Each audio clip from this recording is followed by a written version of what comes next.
So this talk is about SETI and the rare earth hypothesis. I'll say a little bit about me because not everybody will be aware of who I am. I studied for a PhD at Jodrell Bank ages ago now, in the mid-80s. My thesis was on H1 observations of groups of galaxies. But after finishing my PhD, like the vast majority of PhD students, I wasn't able to get a job in the field. So I worked in IT for my entire working life. And I took early retirement a couple of years ago. And since then, I've rekindled my interest in astronomy, and I've started a popular science blog, explainingscience.org, which has around about 2,500 followers. So it's fairly popular, and the number of followers keep growing all the time. And that's for astronomy, space science, astrophysics, but aimed very much at the non-specialist. So that's what I'm going to talk about.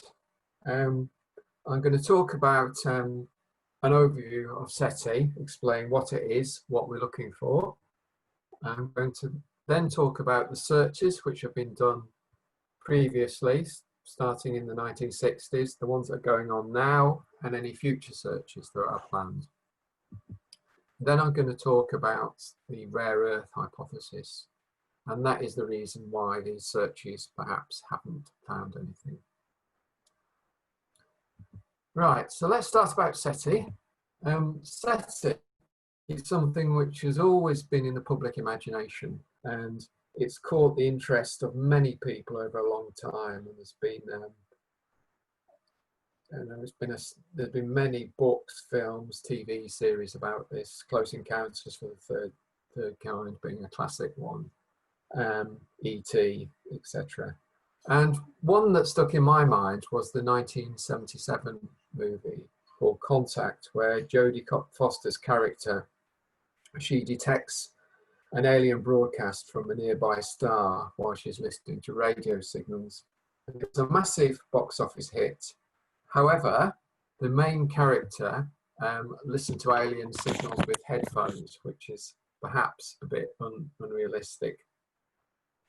Because the search for extraterrestrial signals is almost entirely carried out using large radio telescopes, and the information is captured on the computer and analysed over the forthcoming months with specific algorithms.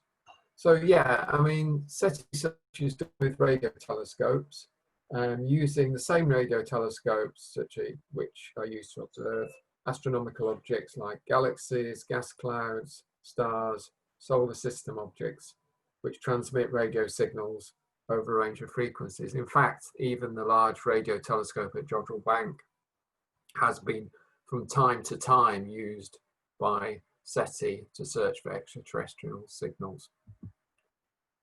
So what sort of signal are we looking for? Astronomers have reached a consensus that an alien civilization trying to make contact with other life forms be likely to transmit radio signals at a particular frequency, a bit like a radio station, and rather than a broadband signal. And radio waves from a natural source, even if it's line radiation, such as 21 centimeter hydrogen line, is still spread over a wider range of frequencies than an artificial broadcast would be. The other characteristic of a signal from an alien intelligence is it would contain some sort of information. There'd be some pattern, some repeating pattern there, which something like a spectral line from 21 centimeter hydrogen line from a gas cloud wouldn't have any information within that, wouldn't have any repeating patterns. So we're looking for a line signal with a repeating pattern. And within that, there are two sorts of signals. If we think about it, radio TV signals generated by humans escape into space and have been slowly spreading out in all directions into a larger and larger volume of space since the first radio transmissions, which were over 100 years ago. So if another civilization elsewhere has similar technologies, we could in theory pick up those signals from Earth. However, with our current technology, these signals would just be too weak to pick up from Earth, even from the nearest stars. So we can't yet tune into alien TV broadcasts. Nice thought, but perhaps we will be able to do that sometime next 10 years or so,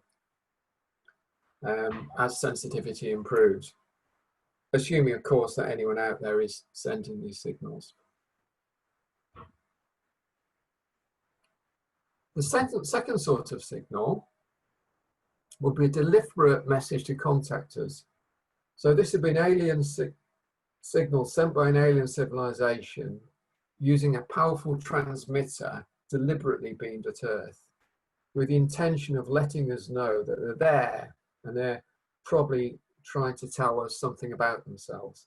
And this size of signal, because it's directional, would be at least 10 million times stronger than the first type and could be picked up from stars up to 1,000 light years away using our existing technology.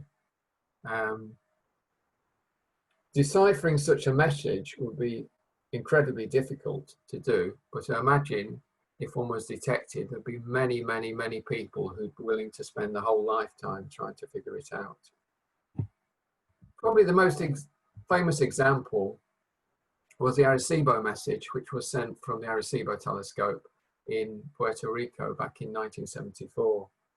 And it was just a sequence of zeros and ones, which was intended to convey some basic information about humanity, the stuff we're made of, how many people there are, a little bit about the Earth. That was sent from the Arecibo telescope in 1974. So I'm just going to pause briefly now.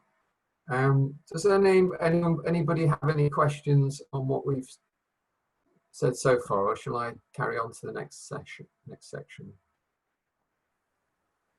No questions at the moment, Steve. So okay. Yeah. Right. Okay. I think that was a short. We go on to the next section. Right. Okay.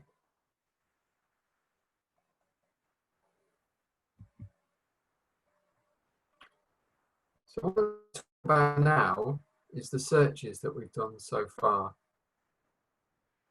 The first person to do a serious search for extraterrestrial signals was Frank Drake, who's had an involvement in SETI for the last 60 years. He's actually still alive, still active in the field. He's 90. And he led Project Ozma back in 1960, and that was named after the Queen of Frank Baum's Imaginary Land of Oz, a place very far away, difficult to reach, and populated by strange and exotic beings. So what he did is he used the 85-foot telescope at Green Bank, West Virginia, and he looked for radio signals at the wavelength of 21 centimeters, which is a wavelength emitted by neutral hydrogen gas, hydrogen being the most prominent element in the universe, most common element in the universe. And because the 21 centimeter radio waves easily pass through the atmosphere of Earth and any other Earth-like planets, Drake thought this would be the wavelength that aliens would choose naturally to transmit messages to us on. Reasonable assumption. Just looked at two stars, Tor SETI and Epsilon Eridani, and these are both sun-like stars. They are within, I think they're both within 15 light years of us, so they're close to us, sun-like stars. And in total, over 4 months, he scanned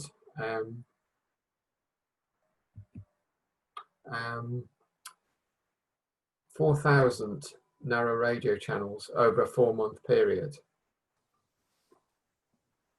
And when the data was analysed, these are the number of alien signals he found, 0.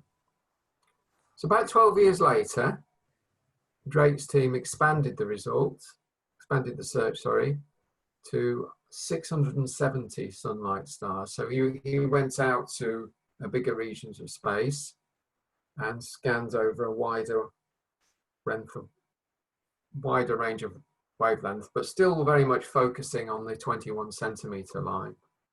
And the results were the same, no signals found.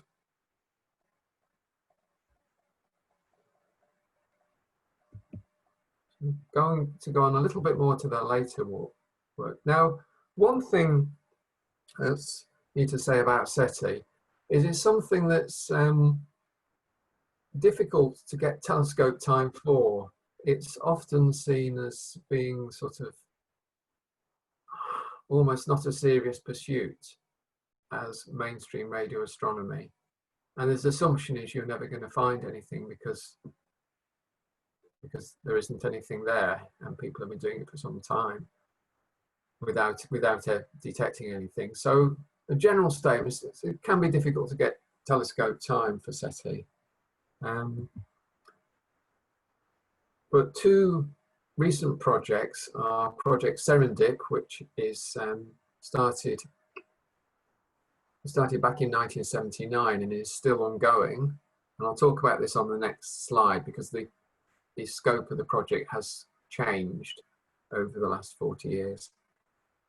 But Project Phoenix was a big piece of work, ran over 9 years, looked at 800 stars, but this time, rather than sticking at 21 centimeters, they looked at 2 billion narrow channels between wavelengths between 10 centimeters and 30 centimeters.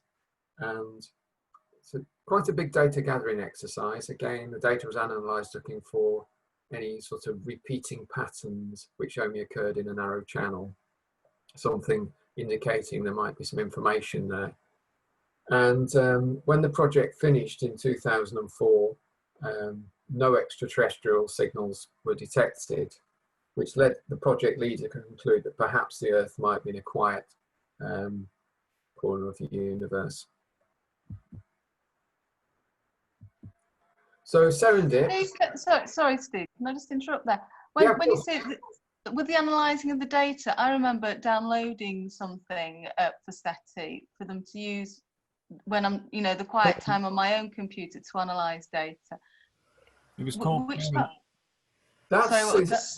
Susie, that's SETI at home, which I'm going to talk about later in the section. Yeah, I'm going to come on to that. That's later on in the section. So yeah, Project Phoenix was the observations were taken at. Let me go to the previous slide. So the observations for Project Phoenix taken in the Parkes dish. So it's a big 64-meter radio dish in New South Wales, and the 85-foot dish at Greenbank in West Virginia, and also the Arecibo, which at the time was the biggest radio telescope in the world. It's a 305-meter dish. But that data was analysed by the project team. But I'm going to talk about SETI at home a little bit later in this section. But yeah, it's so Serendip. So what Serendip did is they bolted some equipment on to existing telescopes, and when the telescope was used for observing a particular frequency, some of the signal was diverted off to this Serendip equipment. So these channels, in terms of what radio astronomers would use, these are exceptionally narrow channels. You're talking about exceptionally narrow channels and a very large number of channels, whereas normal spectral line observation would have far fewer channels, would be a lot wider. So you wouldn't have this sort of resolution. And the latest equipment is bolted onto the Arecibo telescope, and it has 2 billion channels, only 1.5 hertz wide. And this data is run by the University of California in Berkeley, and they've they've been processing this data for the last 40 years. And as you can see, you know, as the number of channels increases, they're gathering more and more and more data with this equipment. So going on, there's always been this issue with funding for SETI, and certainly from US government funding, it's always been a sort of stop, start thing. Back in '94, Congress cancelled all government funding for SETI, being it to be a waste of money. And compared to activities such as the space program, the amount of public money made available has always been very small. And until the Allen telescope was built, there was no radio telescope specifically allocated for SETI. And SETI researchers had to compete for time on telescopes which are used for conventional radio astronomy.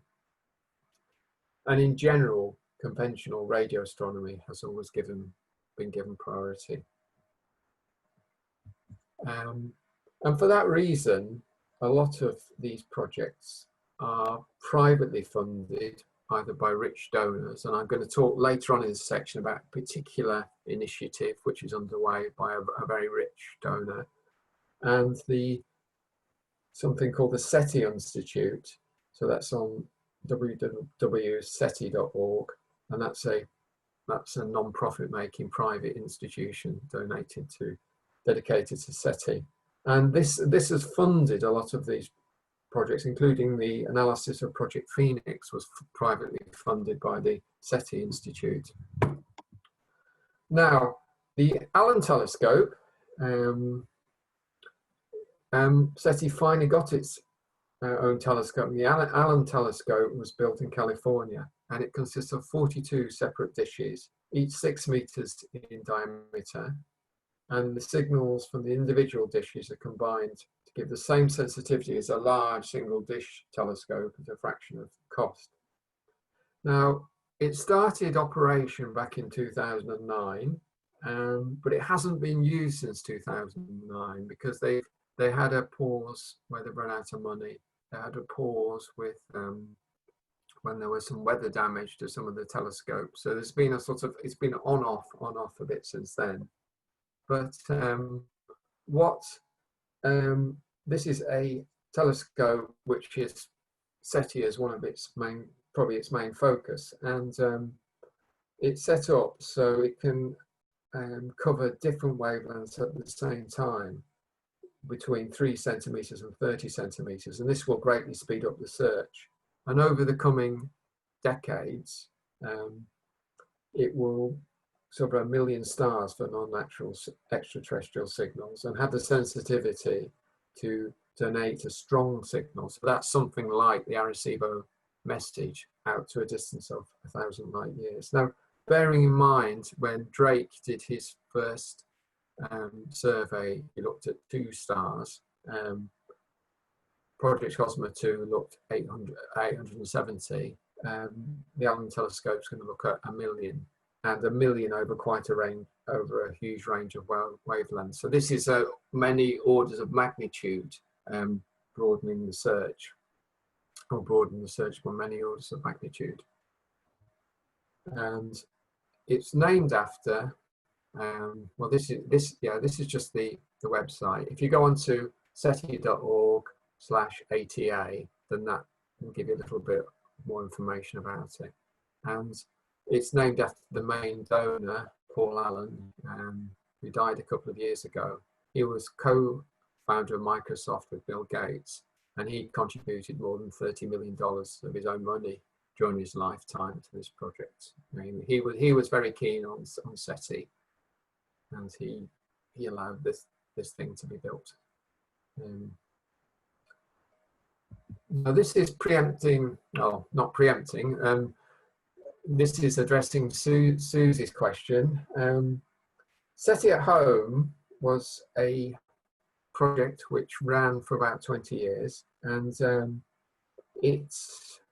some of the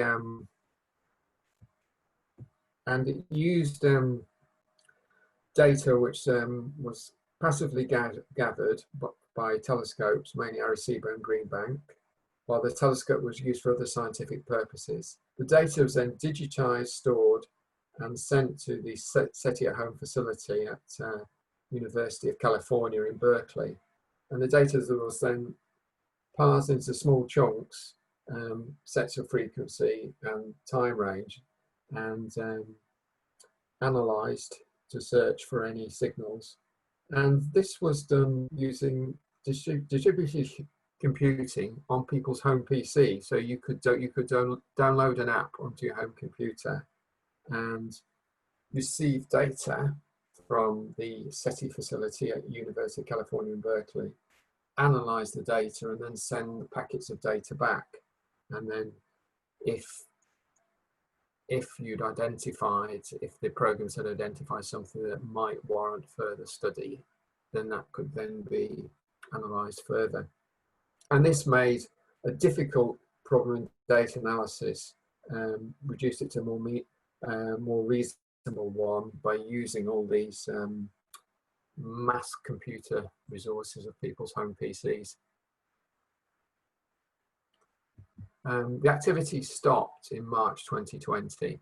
This is nothing to do with COVID. It was like everything. It was only intended to run for 20 years. Since 20 years is up now, and there are no plans to continue this. Now, so the big initiative is something called Breakthrough Listen, and that's a £100 million programme. And it's going to be, again, they're going to survey 1 million stars, the plane and centre of our galaxy, and it claims to survey the 100 nearest galaxies. Now, I think I would struggle with that. I think the data just wouldn't be strong enough from a neighbouring galaxy to be able to detect any signal. But that's what it's claiming to do, and it's going to look at a frequency range of 1 gigahertz to 10 gigahertz, so quite a big frequency range. And it's the £100 million came from a Russian billionaire, Yuri Milner. And that's Yuri Milner. He's an internet sort of tech startup investor, and he has a net worth of over 4 billion. And so 100 million is fairly short change to him. And interestingly, the way they're going to spend some of the money is they're going to pay for telescope time. And a particular example was the 64-meter dish in Parkes. They've agreed to use 25% of the telescope's time. In fact, they're already in this 25%. It started a few years ago. And in return for this, they're going to pay some money towards the operating the telescope during this period of time, and they're going to pay for an upgrade of the data systems used for this and other science. So they're piggybacking on existing IT systems, but paying for an upgrade and paying for telescope time. And they've got a similar arrangement with a couple of other telescopes as well. So this started 2016 in earnest. It's going to go on for another, where we now is 2020. So it'll go on for another 6 years. So at this point, it's probably worth summarising. So with all these projects that have gone on, SETI at Home, Breakthrough Listen, OSMA, OSMA 2, Serendip, Project Phoenix, the number of alien signals which have been detected since 1960, 0. So this gives rise to something which is called the Fermi paradox. And it's a contradiction, because there's 10 billion stars, billions of stars, tens of billions of stars in the Milky Way, similar to the Sun. So by that, I mean a main sequence spectral class FGK star. A large fraction of these stars have Earth-like planets. Many of these stars, and hence their planets, are much older than the Earth. And you'd expect on some of these planets an intelligent civilization will have arisen millions of years ago. And in intelligent civilizations which have arisen millions of years ago, there'll be many of these. Some of them will have explored and colonized the entire galaxy over millions of years. And this is the paradox. Where are they? And that's what I'm going to talk about in the next part of the talk. So at this point, I'm going to pause. If anybody has any questions, I'm happy to take them. Yeah, Trevor had a question for you. Trevor, do you want to ask your question? Are you there, Trevor? Trevor? Right, I had to unmute myself first. Yeah, Hi, Trevor. which takes some doing. It was just a quick one, but the array with the 40-odd little telescope. Yeah. Was there any significance to the apparently random layout of them? Are they laid out in that weird way for any reason, or is it just how they happen to be? Yeah, that's a really interesting question. And I'm not sure if it's the angle, because that same question occurred to me, and I dug around and couldn't find the answer to the question. So possibly it's the angle the photograph has taken, but it does seem rather odd. Yeah. Just wonder if there's some sort of sequence, distances apart in some sort of, linear progression or logarithmic progression of distances or something clever like that. But yeah, I'm not sure really. I mean, it's part of interferometer. Sorry, Steve. All right. Is that Tom? Yeah. Hi, yeah. Tom. You're the radio astronomer here. Yeah, so you can.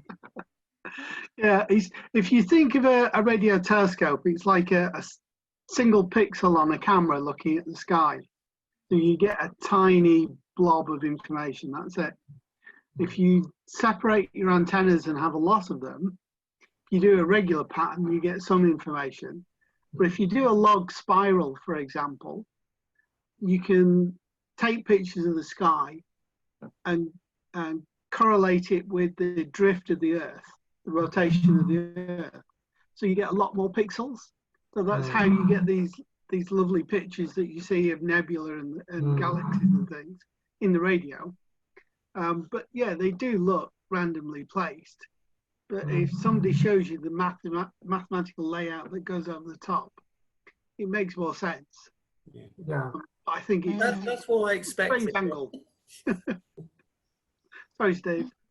No, that's a good answer because because what you're after is is a sensitivity. If you're pointing it at, if it doubles up as a radio astronomy thing, then yes, it's useful as an interferometer. But for looking at a signal from a particular source, you're just after the collecting area if you're not intending to map it or anything. So it's. Yeah, a friend of mine, somebody I work with, has just got a job at the Allen Telescope at the SETI Institute. Oh, fantastic. Yeah, but she's fallen foul of Trump and his ban on certain types of work visas, apparently. Oh. Start applying again. Right. It's never as simple as it could be. Yeah, what a fascinating place to work, that. Yeah. I know when I was on this topic, when I was at Jodrell doing my PhD, I mean, this is going back a long time, and the SETI teams from America came over, and there was some arrangement they could use the telescope for a few days. And the then director, Graham Smith, pretty much said, this is a waste of time, pretty much. He didn't use those exact words, but yeah, I mean, it's well, just local colour, but Graham Smith's still there. Yeah. But the new director's much more interested in SETI. So there's actually equipment going into Jodrell Bank, Oh, right, okay. going to E-Merlin and a few of the other big Right. telescopes to do some of this work. So this is going to be done passively then to... Yeah, concurrent observation Yes. is what they Yes. term it. So you can because with SETI you have a lot, you know, you want a spectrometer that gives you lots and lots and lots of very narrow channels, which you wouldn't want for conventional radio astronomy. So yeah. Right. Anyone else got any more questions before Steve moves on? No? I can just ask something. Yep. According to one of our speakers, Matthew Cobb, the multicellular life arose through a freak event of mitochondria being incorporated into a cell. Yes. And that it's highly unlikely, if not impossible, to have arisen again due to a very specific set of circumstances that happened, you know. So how does this fit in with SETI? People obviously don't agree then. Well, this is what I'm going to talk about next in the talk. So Sorry. Carolyn, this is what I'm going to talk about next in the talk. This is the second part of the talk. I'll mute myself. Okay, so I'll go on to the next part of the talk. Okay, thank you, Steve. So let's have a right. So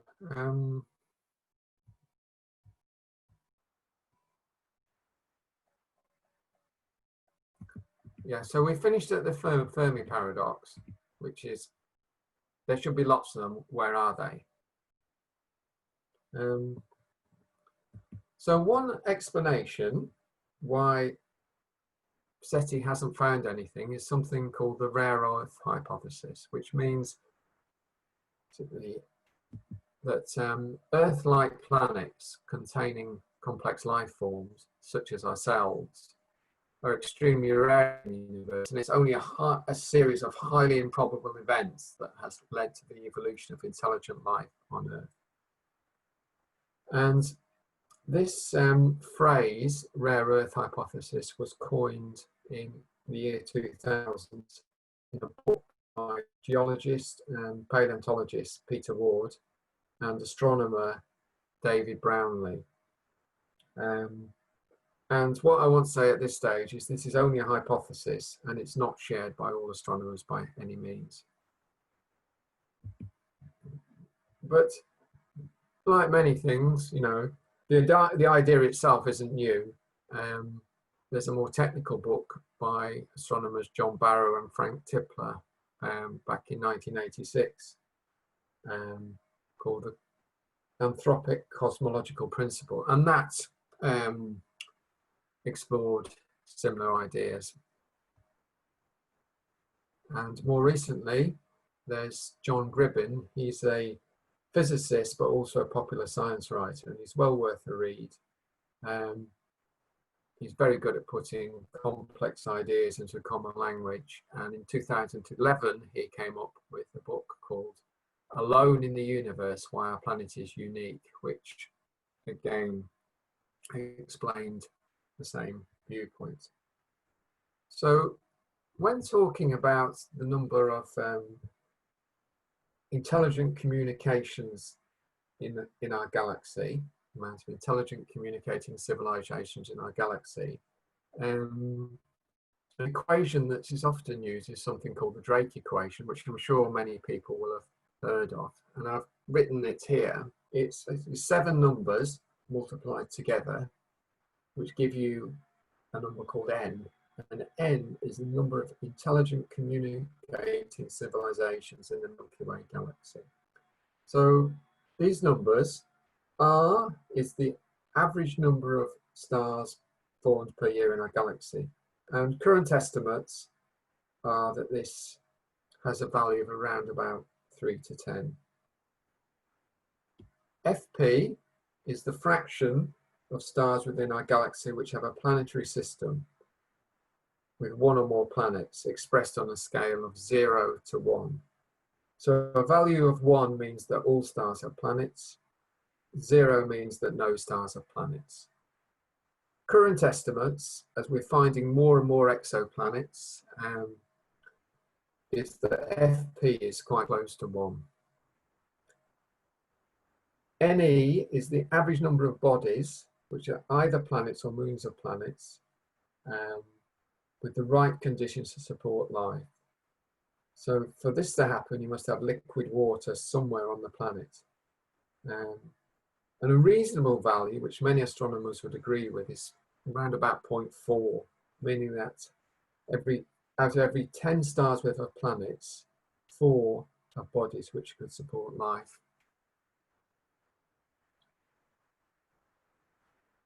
FL is the fraction of bodies with the right condition to support life on which life actually evolves, expressed on a scale of 0 to 1.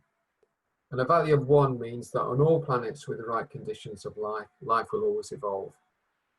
A value close to 0 means that it's incredibly unlikely that life would evolve even given the right conditions.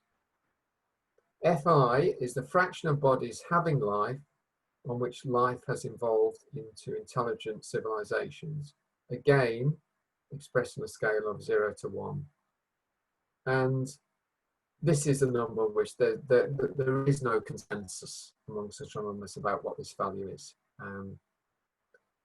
FC is the fraction of bodies with intelligent life, which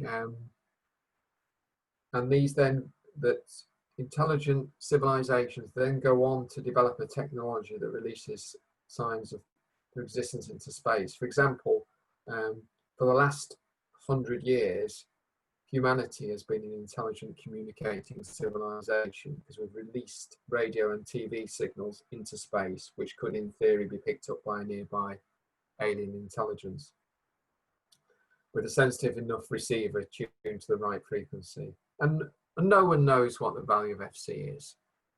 And L is the average lifetime over what a civilization can communicate in years. And again, there is no consensus. So once you get to communicating civilization, how long you last, is it 100 years, 1 million years, a lot longer.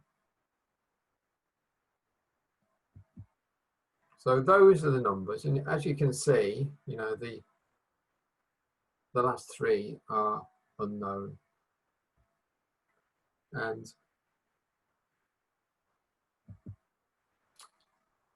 And because the values of many of the terms in the Drake equation aren't known, then it can't be used to give a meaningful estimate. It can be used to giving an estimate, but because there's no consensus of the terms, then it can't be produced a meaningful estimate that most astronomers would agree with. And the other point with this equation, if one number is very low, then of course the whole number is very low. But even so, it's still a useful tool to illustrate some of the factors involved. Now, perhaps the term with the biggest degree of uncertainty in the Drake equation is Fi. So that's the fraction of bodies on which life has evolved, and then it becomes into intelligent civilizations. And a lot of the followers of the rare earth hypothesis believe it's this term that's low, and I'm going to outline some of the arguments for believing this number is very low. Well, first thing is the Earth is roughly 4.6 billion years old. Simple, single-cell life forms emerged 300 million years after the Earth was formed. In fact, a relatively short time after the Earth had cooled enough for liquid water to exist. These simple cells were called prokaryotes. They cannot form complex organisms where individual types of cell perform different functions. They can group together in colonies, but they would form a kind of slime.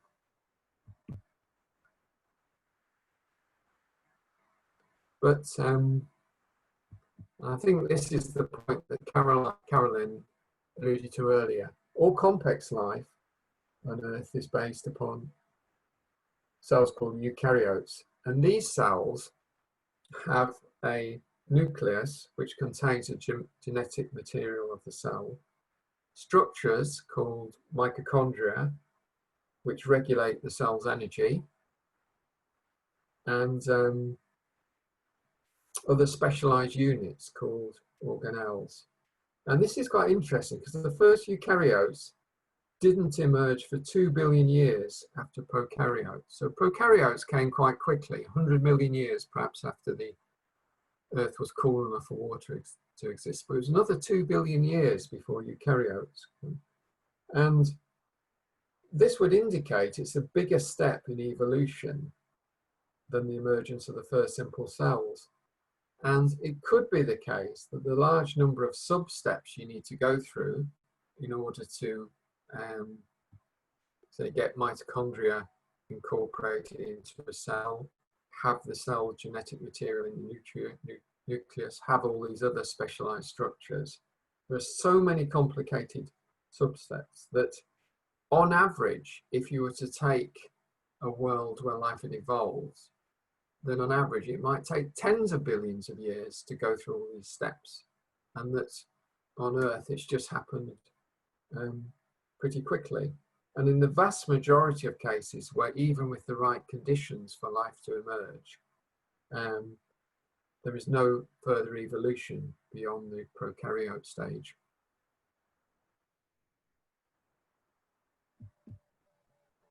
And then, if we look at the timescales, even after the emergence of these complex eukaryotes, it would still take over 1 billion years before the first plants and animals appeared.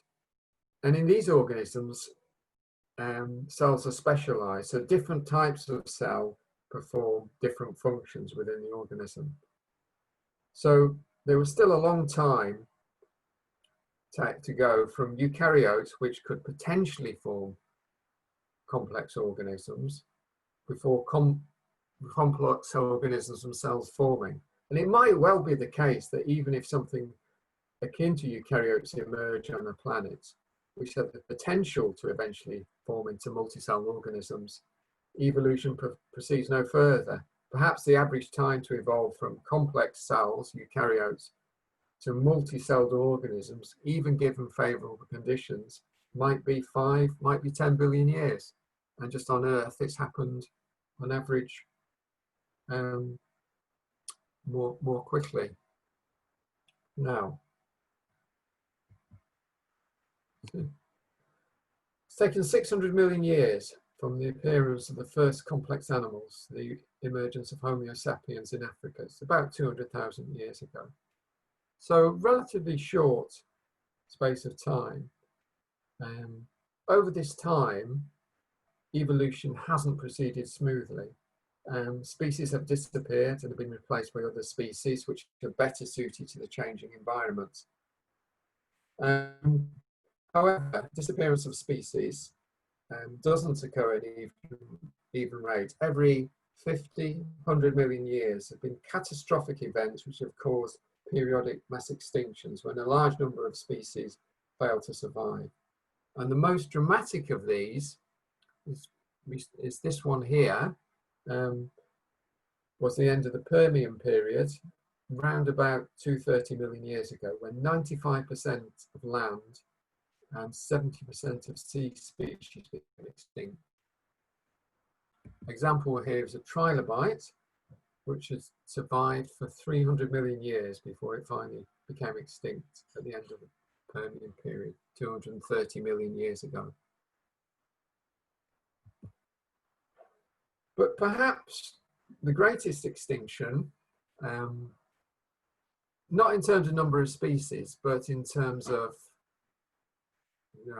how it's affected us, occurred 65 million years ago when a massive comet or asteroid, 10 kilometers in diameter, hit the Earth at a speed of up to 50,000 kilometers an hour. This high speed,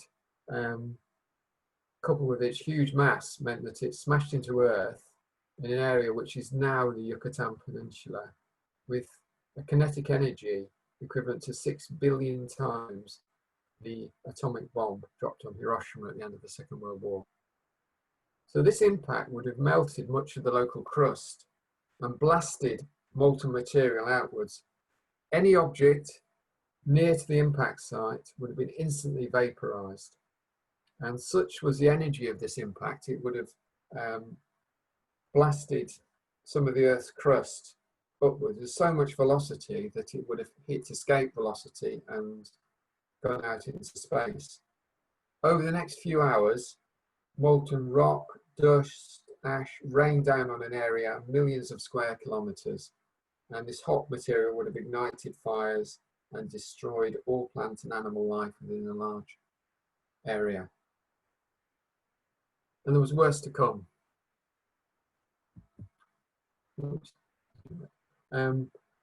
So after the impact, after the fires, a fine cloud of dust circled the entire Earth, and it blocked out sunlight for 6, 9 months, a year maybe, causing the Earth's temperature to fall by 15 degrees. This drop in temperature and lack of sunlight meant that plant growth stopped for several months. So many species of herbivorous animal which fed on plants became extinct, and the carnivores which fed on the herbivores then became extinct too.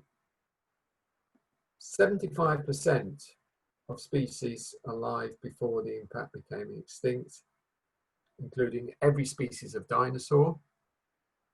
And after the disappearance of the large reptiles, mammals then became the dominant land animals.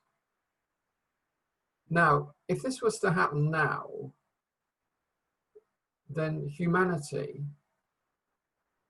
would survive. I would assume that a large number of people would die, possibly even most of people on Earth, but humanity will be able to survive this. You know, we could go down, we could shelter, live on food supplies for years until the Earth got more back to normal. But if one had happened, say, 150,000 years ago, when we were few in number, we would have become extinct. As hunter-gatherers, there'd been nothing to hunt and nothing to gather for many months. Indeed, if mass extinctions were to happen every 500,000 years, say, rather than every 50 million years, it's difficult to see how any intelligent species could ever evolve, because it would be wiped out before it became fully established. And the reason why mass extinctions occurring frequently is due to unusual layout of both the Earth and the solar system. And I'm going to talk about these next. So the Sun is a single star in an uncrowded region of space. It's the outer regions of the Milky Way. The nearest star to the Sun is over 4 light years away. So this is more than 10,000 times further than the outermost planet, Neptune. If the Sun were in a more crowded region of the galaxy, a passing star's gravity could easily disrupt the Earth into a different orbit, which could be a lot closer to the Sun, making it too hot to support life, or further away, making it too cold. And this might happen periodically if there were constantly stars passing the Sun.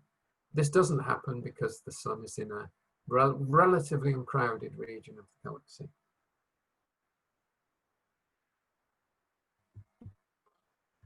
Giant planet Jupiter is more than 300 times the mass of the Earth. And as comets enter the inner solar system from its outer reaches, Jupiter's gravity can sling out most of these fast-moving ice balls out of the solar system before they get close to Earth. Without a Jupiter, comets like the one which hit the Earth 65 million years ago would collide with our planet much more frequently. Observations of planets detected around other stars have shown that arrangements of planets similar to our solar system with small inner planets surrounded by massive gas giants, the outer reaches are relatively rare. However, I would add a caveat that, of course, there is a selection bias in that giant planets close to a star are much easier to detect. So, a word of caution on that.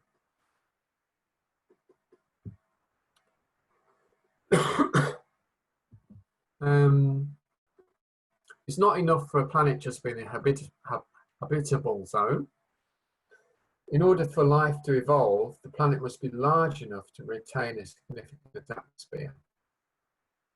And without this, without significant atmosphere, you can't have liquid water. Mars is roughly a tenth the mass of Earth, and its gravity is so low that the atmospheric pressure is only 0.6% of the Earth, which is too low for liquid water to exist.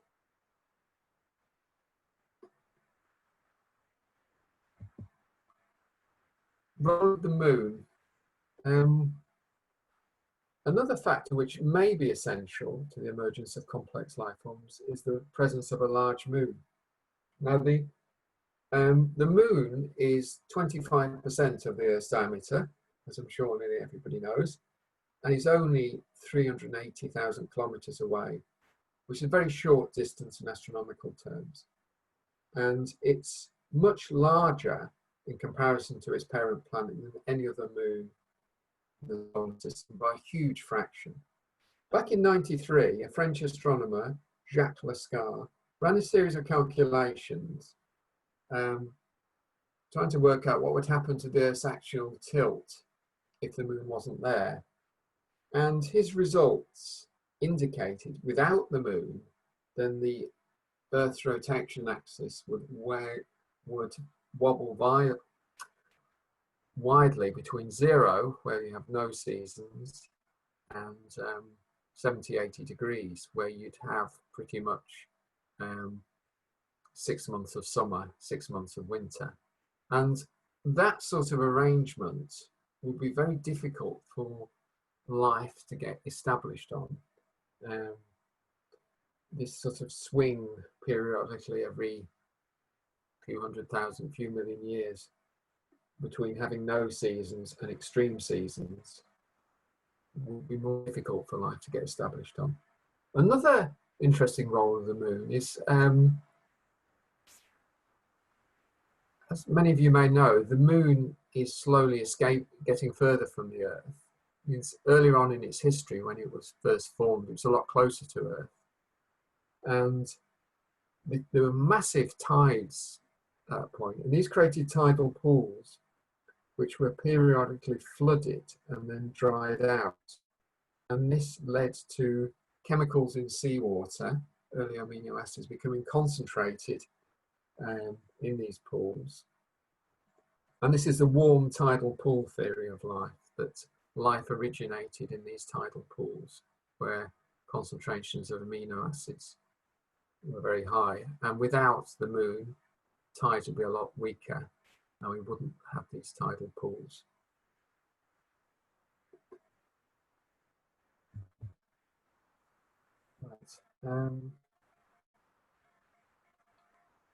Right. The Earth's magnetic field is generated by convection currents stirred up by rotation in its liquid outer core, which is made of iron, liquid iron. In fact, for any planet to have a strong magnetic field, part of its interior must be a liquid which conducts electricity, and it must be rotating rapidly enough to generate these convection currents. Without a magnetic field, cosmic rays would hit the upper part of the atmosphere, breaking up, photodissociating any ozone layer that might form. And this would mean that the surface would get a much higher dosage of ultraviolet radiation. And it'd be difficult for life forms to exist on the surface if it was bathed in high levels of ultraviolet. It's not known how many planets around other stars satisfy the criteria to have a magnetic field. But what is true, if we take the 4 inner terrestrial planets, the Earth is the only one which has a strong magnetic field.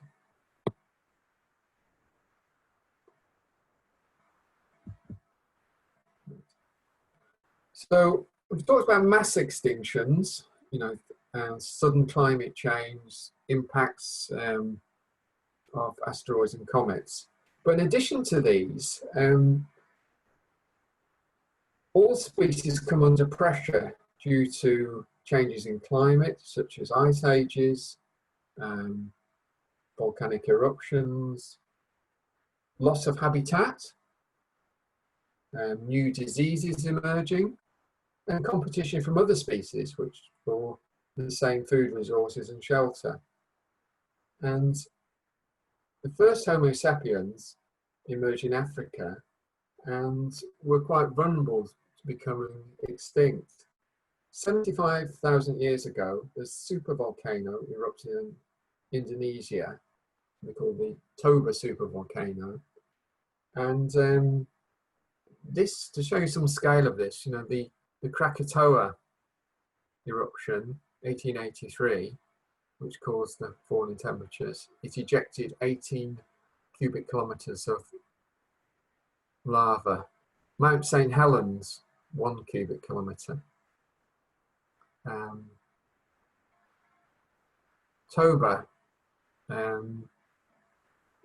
ejected 2,800 kilometers of lava, so that's 1,000 times more than the Vesuvius eruption that buried Herculaneum and Pompeii.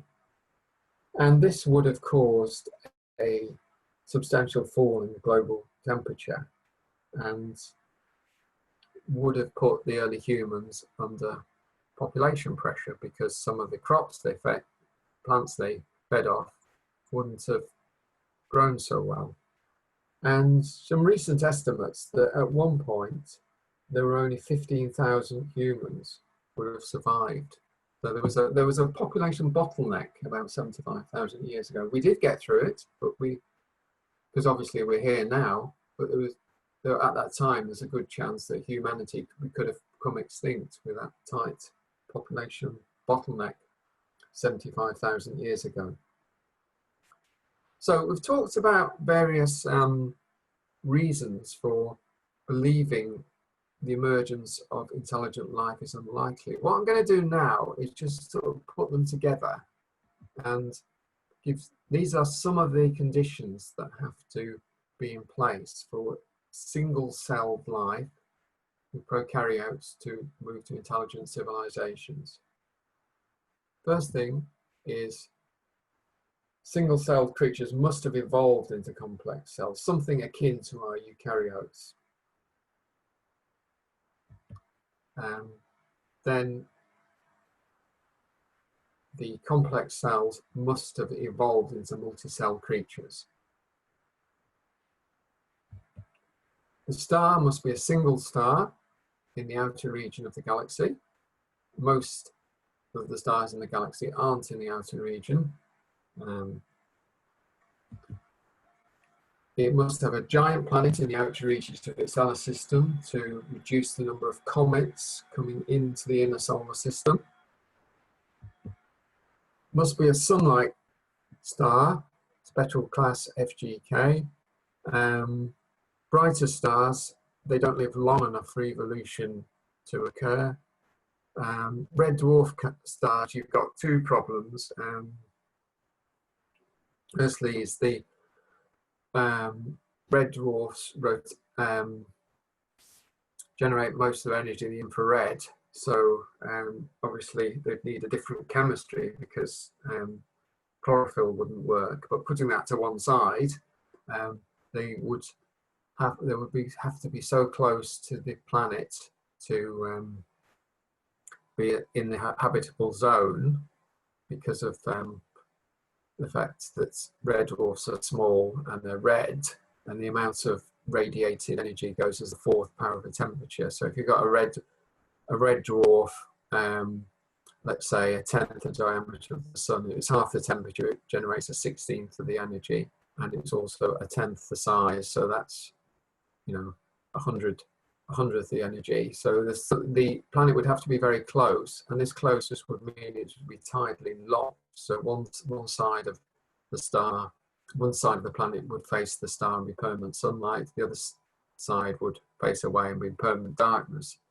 Whereas that doesn't preclude intelligent life, it might make it more difficult. The other thing is red dwarfs are prone to be flare stars, where they flare up, rapidly increasing in brightness, and that might make it very difficult for intelligent civilization to withstand. Planet must have a large moon for the reasons we've talked about earlier.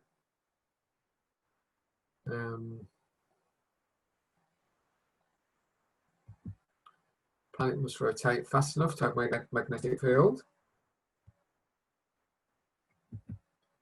And this is an interesting one. Planet has water, but also a substantial amount of dry land. Because on the Earth, we have very intelligent creatures, dolphins, but they can't build a civilization because they're sea-based. In order to become a civilization, then you need to be land-based. So there needs to be a substantial amount of the planet which is land, not just a few little atolls. So that's another criteria. And the fact that a land-based intelligent species has evolved because there's no guarantee intelligence is a winning trait in survival of the fittest. For a lot of time in history, being strong and powerful was more important, more successful than being intelligent. So there's absolutely no guarantee evolution will result in the most intelligent species surviving. The species has survived long enough to build a civilization, so it's survived things like supervolcanoes or ice ages or disease or competition from other predators. So putting that all together, there's quite a lot of steps which need to take place. And all of these beliefs of the rare earth hypothesis would say are if you put them together, the chances of all this happening is very unlikely. So putting this together, if we go back to the Drake equation, we come up with these numbers. Recall it was the last few that we weren't sure about. It's saying that Ward and Brownlee reckon that Fi is probably a billionth. It's so unlikely, you know, that it's probably around about a billionth. And so putting these all together, even if we assume that once an intelligent civilization has arisen, it would last for 1 million years. This is the number of intelligent civilizations we would expect in our Milky Way galaxy. 0.002. So clearly, you know, the actual number is 1 at least, because we're here. But there's a very strong argument for saying it's no more than 1.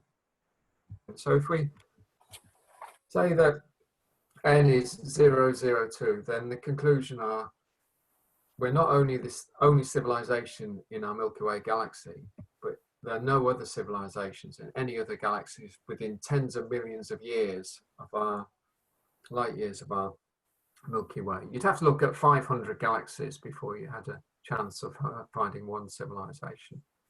So the chances of finding one in any neighboring galaxy other than ourselves are virtually 0. So SETI will never detect anything. Ooh. So I've put a little bit more. I'm just plugging my blog there if you want to find a bit more on my blog site about this.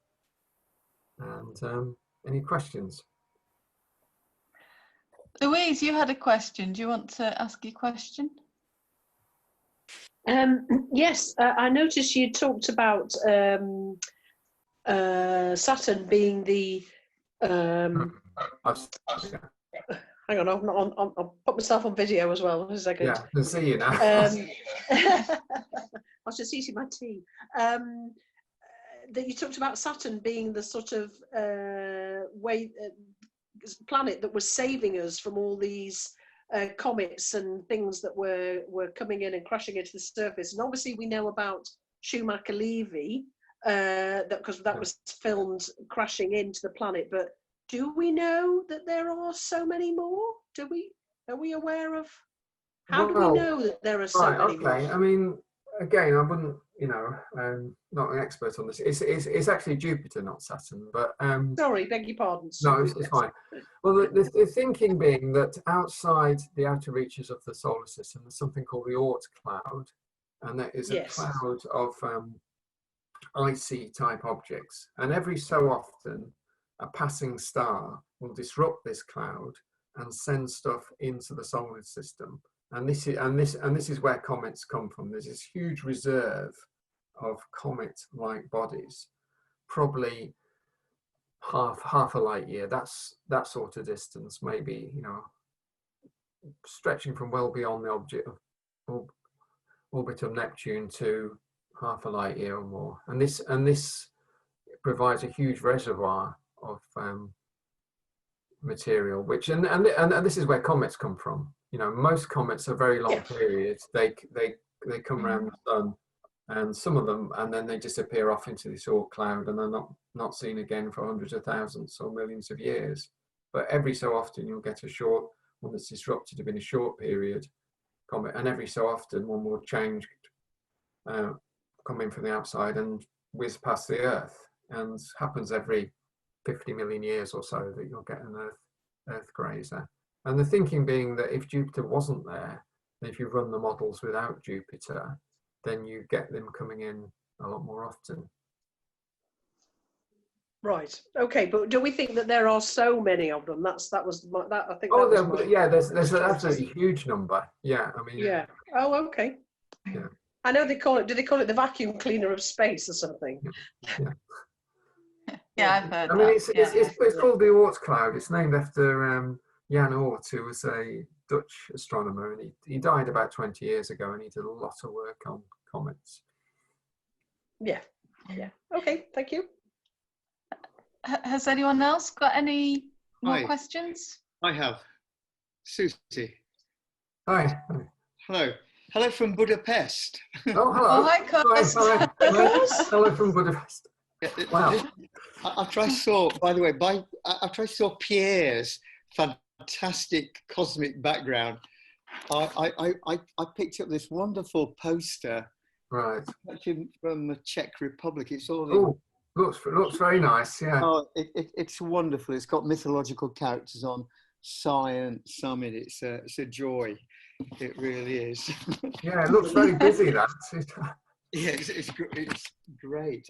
Steve, thanks for your talk. It's absolutely great. I mean, one of the things I picked up was I didn't realise how important an iron core was for the magnetic field, and then that shielding Earth from the rays. And I've always been interested in the topic of life elsewhere because it caught the imagination. I've got an early book by a Russian, along with Carl Sagan, Slavodsky, but I'm just wondering. This is more like a sociological question, I realise, but that there was a time when we wanted the Drake equation to be true, that there was life out there, and it sort of put us, I don't know, us in our place and made us respect life more in a curious way. But now with ideas such as those you've expressed, where life is, there's something incredibly special, and what a gift it is, and what I was just wondering what was around at the time when we were looking to life out there, and not just for funding for radio telescopes. Yeah, I mean, the other thing is, as I said, this is only a viewpoint, the rare earth hypothesis. It's not shown, it's not shared by all astronomers. And Frank Drake himself is very much an optimist, and he believes the galaxy is still teeming with civilizations. Probably not as many as he thought when he first started in 1960, where, you know, they put the numbers in and came up with something like 10,000. You know, but it's all guesswork. You know, it is possible that we might find. I mean, personally, I'm convinced by the arguments of the rare Earth hypothesis. I don't think there is intelligent life in the galaxy, but it's not a view shared by everybody. I have a more hopeful view, I think.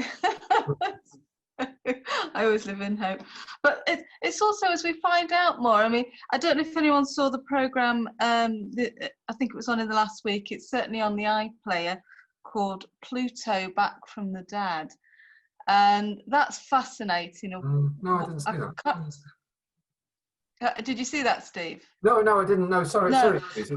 It is worth looking at, of what they the flyby. And I can't remember the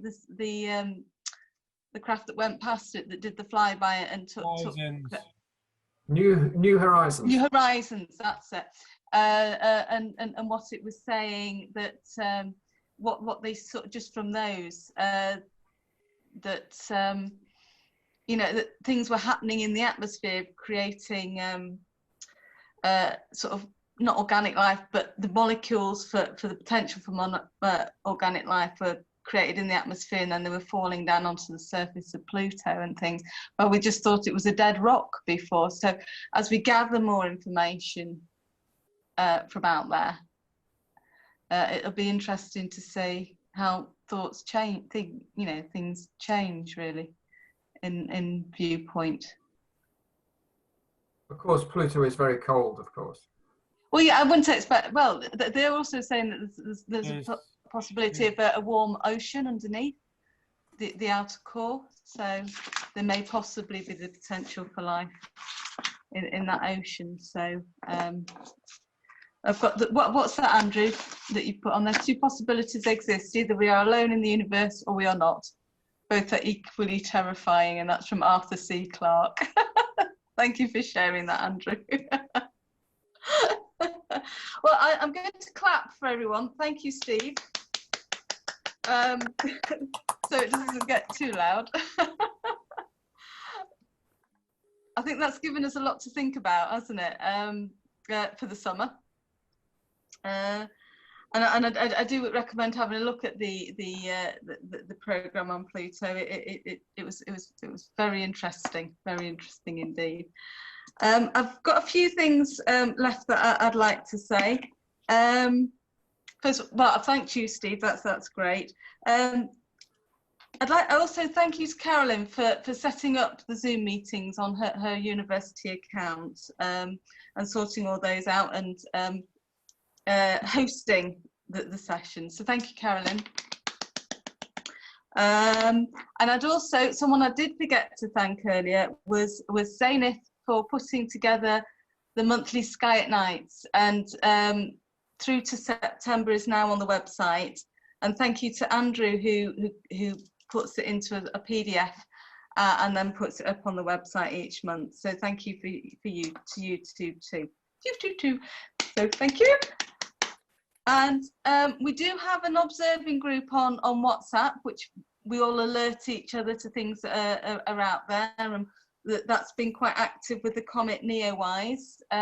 If anyone wants to join that chat, can you just email your mobile number to chair@we-2.com, and I'll add you to the chat, and then you can get involved with that as well, because that has been quite active the last few nights, and that's really useful to just suddenly be aware that there's something interesting to have a look at. Has anyone else got anything else they'd like to say before I wrap up? I'll just add to that, we also of course got the Facebook group where you can post pictures and add things if you don't use WhatsApp. We don't all use WhatsApp. Yeah. So there's a Facebook group as well, and there's some good pictures on there. Andrew, I hope you're going to share some of your pictures on the website that you've taken of the comet. They're fantastic, the ones I've seen. And so, well, thank you all for coming along. and being on our last session for the academic year. We will be back. I don't think we'll be back in school. I think we'll be back on Zoom on the 14th of September, but you never know. We'll keep you informed by email. I think we'll be back here on Zoom in September. So thank you very much, and have a good summer.